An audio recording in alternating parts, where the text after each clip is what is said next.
Good afternoon, everyone. I am Diane Olivo-Posner, and I am the Principal Librarian for the Exploration and Creativity Department of the Los Angeles Public Library. And I'm here today to introduce our Maker Talk. I want to take some time to thank our Library Foundation and our behind-the-scenes staff who help bring these virtual programs to all of us. First off, I would also like to invite and remind everyone to join the Winter Reading Challenge. Yes, there's still some time. You could just go to lapl.org/winter. It's right on the screen. And you have time to input your reading hours and activities before on January 9th is the last day, which is Saturday, January 9th. After you sign up for the Winter Reading Challenge, don't forget to also participate in the Code for Change Challenge. All ages and coding experience are welcome. And all you have to do is complete 2 of the 5 coding challenges, and you will be entered in and receive a digital badge and a ticket for an extra prize. To learn more about the challenge, please visit our Neighborhood Science page, which is also right on the screen, lapl.org/NEISCI. And I hope everyone checks out our online calendar at lapl.org/event. We have so many amazing and fun activities for all ages. So check it out. Now onto our Maker Talk. Maker Talk is a program featuring makers from Los Angeles and beyond who make things. A maker can be a grandma who loves to knit or crochet. It could be your neighbor who likes to brew beer or make cheese and wine, or also create beautiful handmade jewelry. A maker can be a barbecue pit master, a robotist, a glassblower, an origami expert, a gardener, a baker, a toy maker, or a fashion designer. Makers are inventors, but they don't just invent. They innovate and hack and repurpose existing or obsolete technology or equipment and knowledge, and take what they have and repurpose it and bring it new life. So if you or anyone you know are makers, please let us know at the Exploration and Creativity Department's email, ecdept@lapl.org. We would love to feature you as one of our makers. Our special guest today is Jonathan Bihar, Executive Director of reDiscover Center. reDiscover Center is LA's largest kids makerspace. Based in Venice, it contains over 2,400 square feet of tools, materials, and workspace designed for youth ages 5 to 14. reDiscover focuses on hands-on projects, creative reuse materials such as recyclables, industrial offcuts, and overstock from local businesses. Founded in 2004, this community nonprofit supports over 10,000 youth makers per year with open shop time, classes, camps, community events, and distance learning resources. Jonathan started at reDiscover 10 years ago as a co-founder of the Tinkering Camp program and has been executive director since 2014. He makes in many modes, including cardboard construction, woodworking, sculpture, watercoloring, cooking, and playing Legos with his 3 children. Without further ado, let's welcome Jonathan from reDiscover Center. Thank you. Thank you for the warm welcome. Thank you to LAPL for hosting this series. It is fantastic to be part of this broad community of Los Angeles makers and to communicate a little bit about what my life as a maker has been and what the work we do at reDiscover Center to raise a generation of creative Angelinos who are ready to take on the world's challenges. I'll start with a little bit about me and then give a little history of reDiscover, the work that we do currently, pre-pandemic and hopefully post-pandemic, and what we're doing during these times with distance learning. So first about me, let me grab my slides.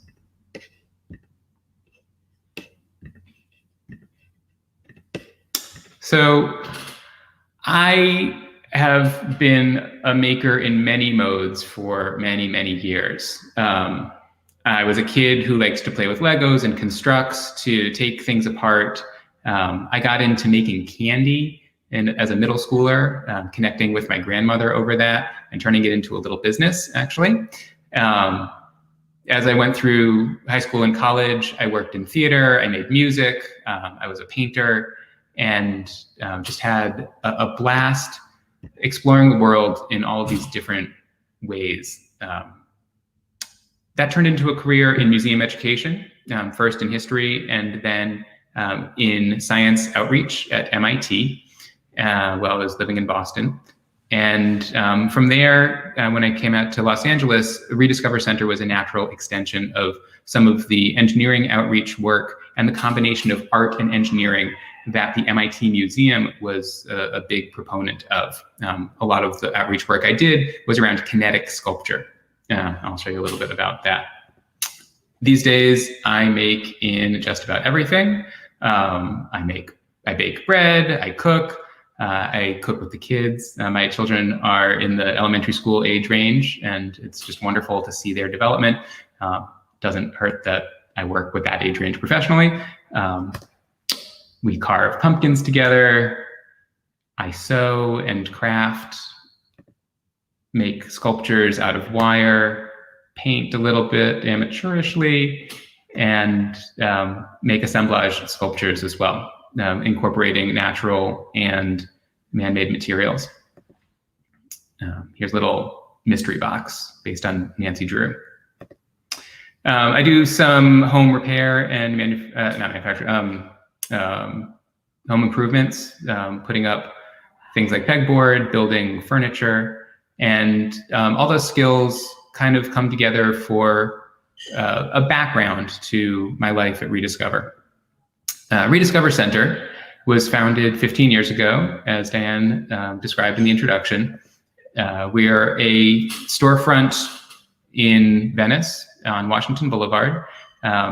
In normal times, open 7 days a week for people to drop in to make something in one of the shops or to acquire creative reuse materials. reDiscover was founded to provide materials to the local community that would otherwise have been trash, but could be repurposed into maker or art projects. We have 2 main maker spaces and a couple smaller studios tucked into the building that are fitted out for youth to use woodworking skills and apply those both to wood, primarily scrap wood, that we've sourced again out of Los Angeles's waste stream, and all sorts of other stuff, anything from cardboard boxes to plastic offcuts. You'll see some of the variety as we go through some of the pictures of reDiscover's projects. It was founded by a group led by Mary Beth Troutwine, an educator in the preschool and elementary school level in the early 2000s, as a way to help those schools to explore Reggio Emilia concepts, which really is around creating an environment in which children can teach themselves, and an urban form of that to really focus on what are the manufactured materials that could be part of any child's life, in exploring loose parts, in creating art of their own. We would create these kinds of exploration zones with this idea that children are natural builders, explorers, makers, and if you give them interesting materials, they're going to come up with amazing ideas. They'll teach themselves about math, about engineering, about pattern. They'll tell stories with things as simple as a plastic bottle. And in some ways, having the abstract shapes like you see on screen are a better fit for children's imagination than a doll that has only certain play modes, because it already has all its features and its expressions in place. The early years of reDiscover Center was focused on early childhood, on creating spaces where kids could explore using these recycled materials, these offcuts and scraps. And we started collecting them, filling a whole warehouse with things like Formica chips or bits from a local manufacturer of Mylar films. As time went on, the original children in the program started to age up, and we aged with them, adding new tools and techniques to put these together into more complex assemblages. Now, not just exploring the materials as a play toy, but as material to create sculptures out of, sculptures that speak to the personal experience of those children, to their expression and their interpretation of their world, and in many cases, a way for kids to work together as these projects grew and grew at our center. Just an example of one of those kid obsessed with dinosaurs who built his own while at a workshop at reDiscover.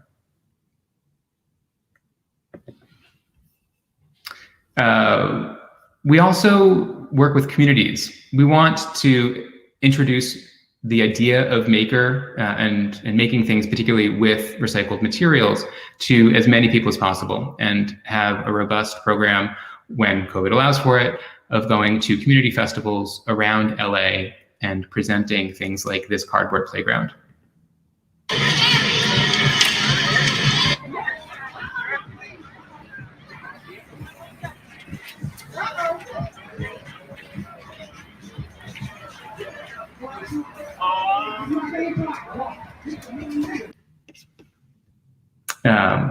This is the sort of thing where we are the hub that brings in different manufacturing partners that have empty boxes or carpet tubes or fabric scraps by the bolt, to be able to put that together, provide that to the public, create a pop-up environment in which kids can start creating amazing things, and then go home with the idea, I was able to make that myself, using transparent tools and techniques that they can apply the next time that they've got a box from delivery or that they've pulled out of their local alleyway. Oops, let me play that again. Then around 10 years ago, as I came into the organization, I brought a bit more of a woodworking background and this idea of combining art and engineering, and helped to found what we now call our tinkering programs. Started with a camp of putting power tools in kids' hands, starting at age 7, and letting their imaginations go wild. So give them a room full of materials, which, since it came to us donated and out of the trash stream, we could say, go wild with this stuff. Don't be careful and like, it's a $25 piece of wood, you gotta like cut it just right the first time, but be experimental, be playful with this. And the kind of stuff that they create out of that camp is amazing. We teach them how to use full-on bandsaws, chop saws, drills, drill presses, so that they really can robustly work with this material to build some giant stuff. Am I good? Go.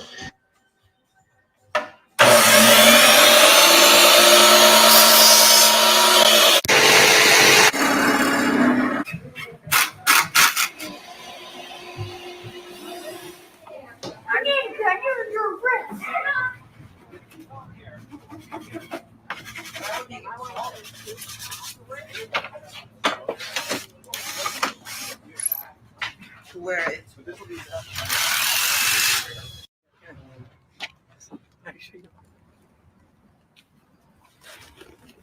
I gotta go like that. Even though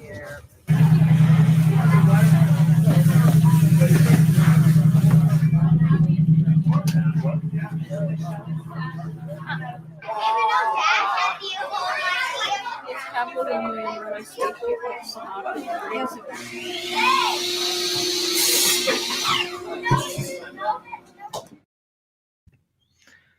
So the camp has been a huge success. Kids love it. We went from serving about 30 kids a year in the early years to now 600 a year. Though this past year that was cut back quite a bit as we needed to socially distance and limit the program. And has expanded to go into the schools as well. So we have a year-round tinkering program in various schools as an after-school program, as workshops for kids, is support to teachers to provide this, where they get teacher training, a semester of tinkering, and all the tools and materials provided by reDiscover as a nonprofit.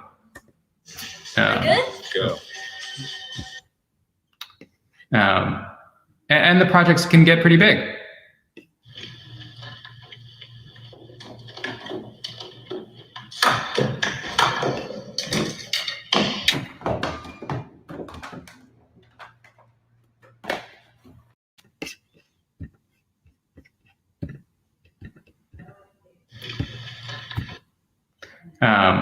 There's always an element of fun to them. When you follow the dreams and imagination of a group of 8-year-olds, you end up with some pretty silly stuff sometimes.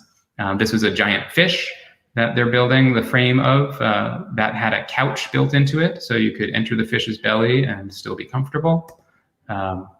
Sometimes they get very ambitious with the engineering elements of it. Depends always on just the mix of kids that are working together.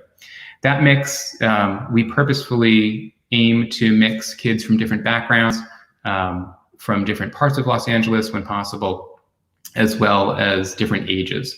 And you never know coming into a class, into a new program, who's going to be good at what. Someone might have excellent spatial reasoning.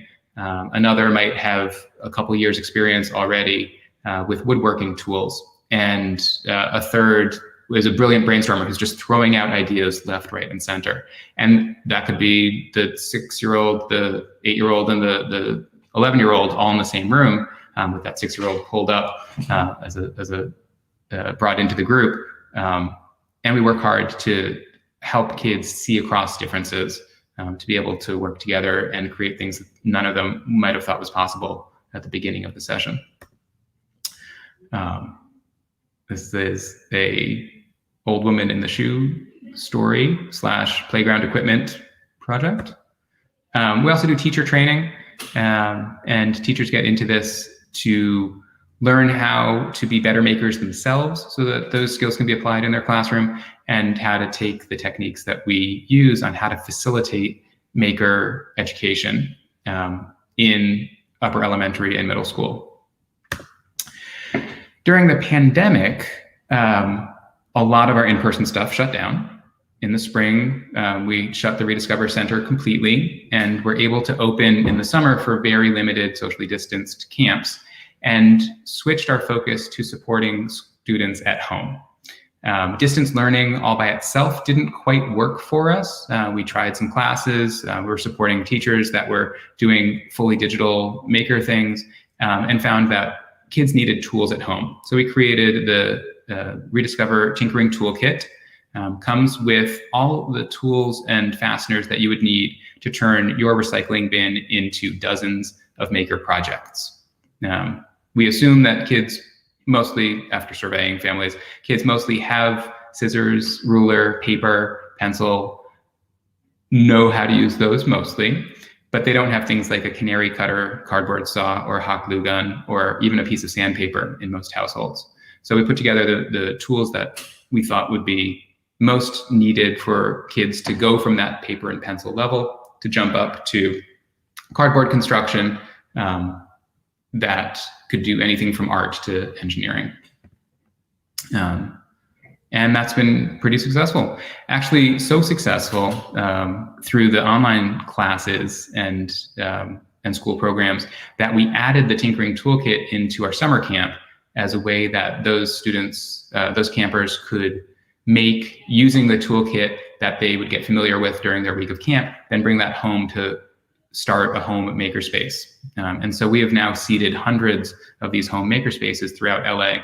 And we are in the course of actually in the next couple of weeks of ordering another 3,000 kits because just the response has been so positive and the need is so great to give a truly hands-on maker experience for kids working from home, doing all of their schooling from home. The organization is a nonprofit. This is our board and senior staff from last year. And a hugely dedicated group does a fantastic job fundraising, building the program, working with our community to make sure that we're listening to what they need. We work primarily on the west side with satellite operations on the east side and in the valley, and some South Bay stuff. Actually, that has actually come up since the pandemic. We've been working with a group in the South Bay for working with middle school students on Saturdays. We also have a wonderful team. This is our summer crew from 2019 of the camp instructors and interns, and it's just wonderful to work with this community as well. As executive director, I get to meet everybody. I might not be working with them day by day, particularly when we have multiple sites going simultaneously. But to know that these young people are learning how to teach, they're learning how to apply their maker skills, and we have some amazing makers on staff or who come through or are working with us as interns out of some of the local art colleges, how they can translate those skills into community connections, into working with children.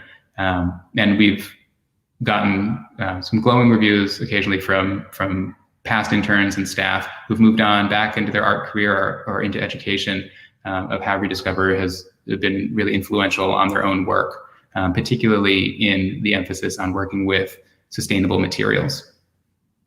So that's just a little bit about our organization. I'm happy to answer any questions about our philosophy, about some of the things that we're doing currently or could be doing in the future. And I'm going to take a look here. We've got a question on how would you recommend parents go about introducing their kids to tools?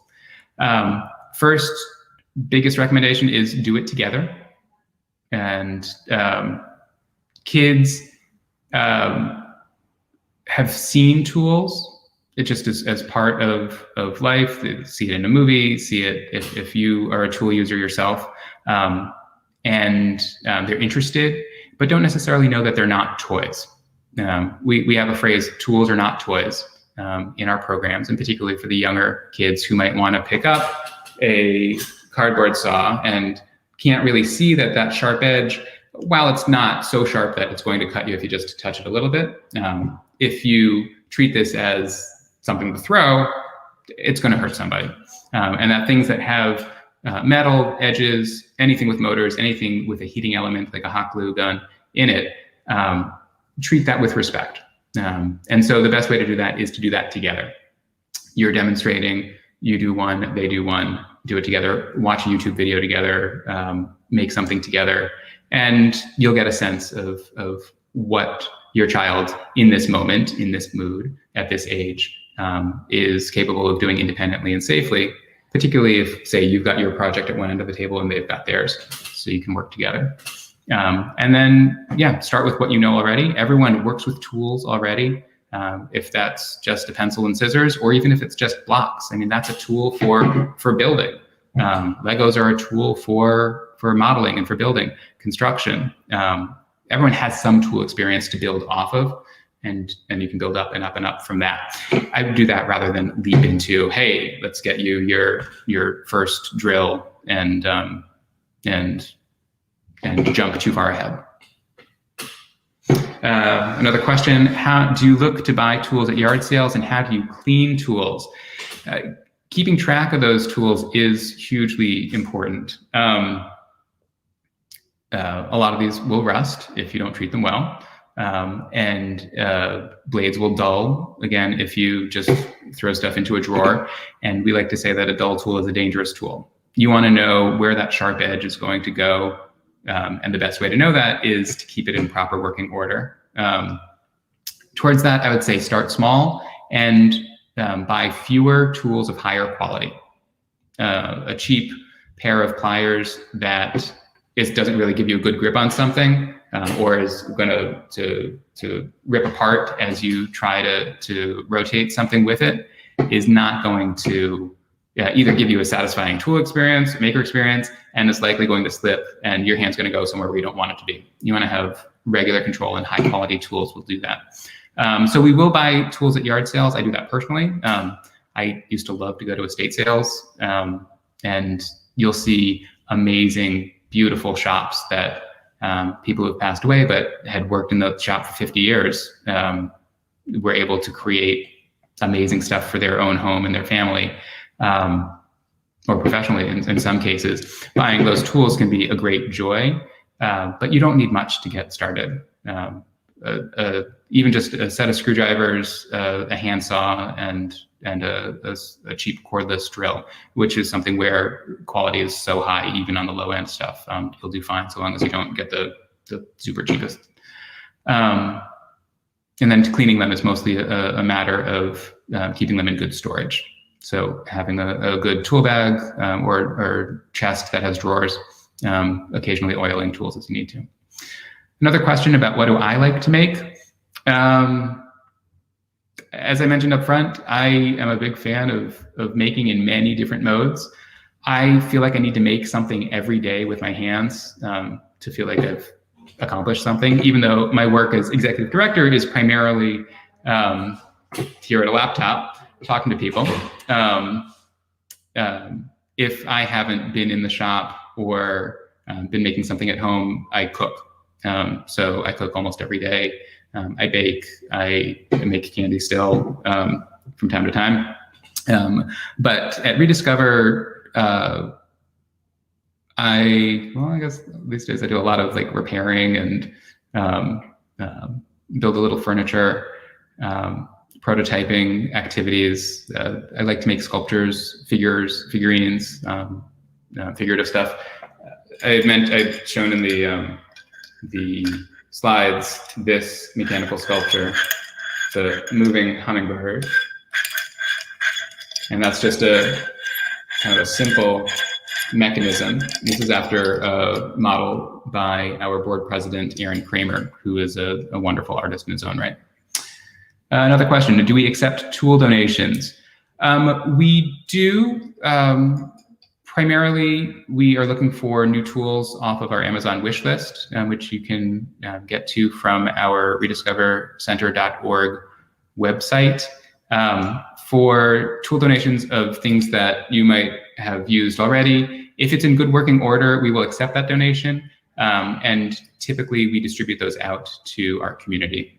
And so that we can keep at the reDiscover's makerspace, and when we go out to schools in our school kits, a consistent, every kid gets the exact same drill, every kid gets the exact same saw.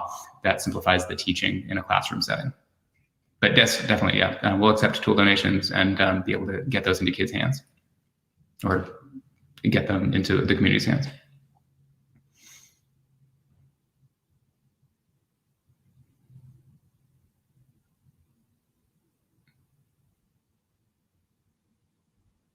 Other questions?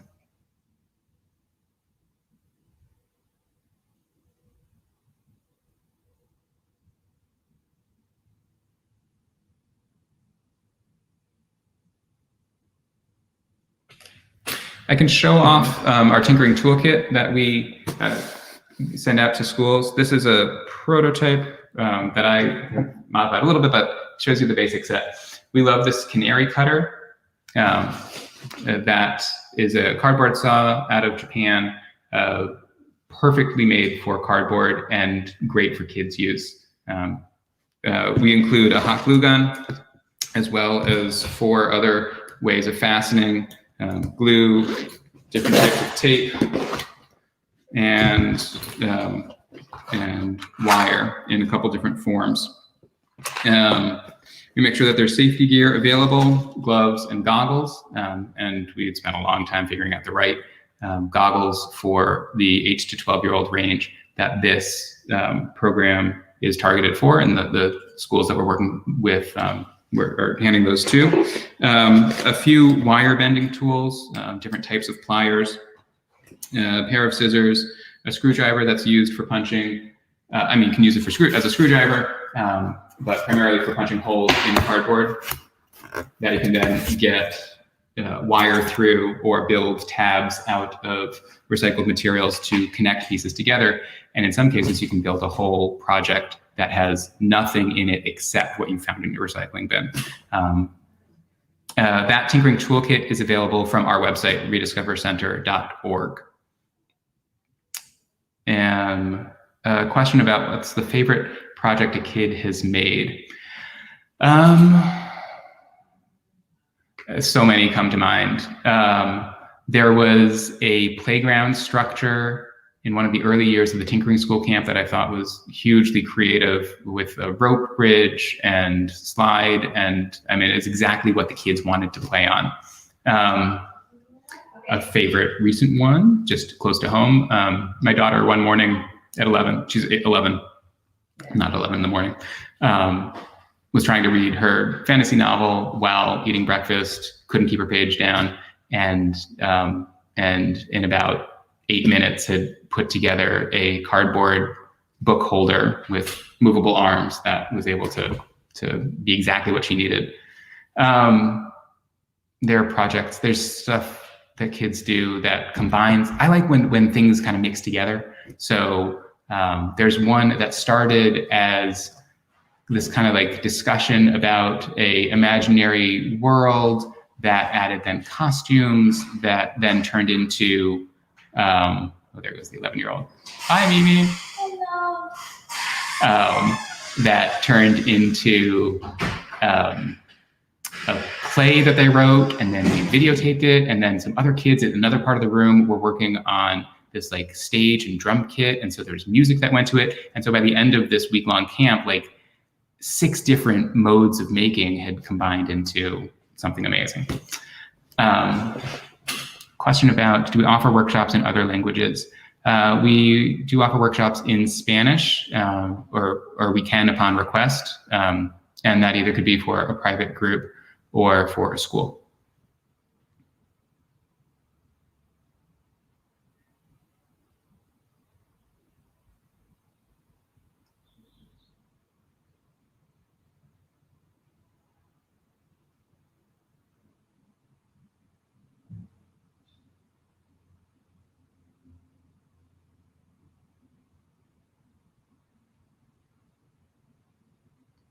Oh, I think you're muted, Dan. Thank you. I was in the back going, oh, that's so cool. So that's why I muted myself. That was amazing. Thank you so much, Jonathan, for sharing with us all the fun things you've made and plan to make, and what it's like being a maker. So someday soon, hopefully we can all go check out reDiscover Center in Venice. Thank you. Or I see there's another question about how do we determine which schools we work with? Great question. We have 2 tracks. The programs are available as a fee for service from schools or PTAs that are able to secure funding internally. We also have a track for Title I schools, LAUSD, or other school districts that can bring us into the school at a reduced rate or for free based on the program that we're doing. And that's anywhere in LA County, basically. Cool. And how many people do you have working at the reDiscover Center? Did you say that? I didn't. So we have a core staff of 4 full-time people, plus, depending on how you count things, 8 to 10 teaching artists that are on the roster. And then the summer staff goes up to about 30 as we really spread out across LA and reach a lot of kids all at once in our summer camp program. That's great. That's nice that you can go out into the city. Yeah. Great to set up these pop-up maker spaces in different schools and community centers, and see hundreds of kids come through. So great. And we've had the reDiscover Center as part of the LA Libraries maker mini maker fair. So we hope to have that again in 2022. But please keep watching our maker talks. And if you like this program, tune in tomorrow, Thursday, January 8th, right? No, 7th. Tomorrow's Thursday, January 7th at 4 o'clock. And we'll be featuring Amy Bauer Designs, wearable art, what it is, and how to get started. So that's going to be pretty cool. So check us out tomorrow. And thank you again for watching, and we'll see you again soon. Adios.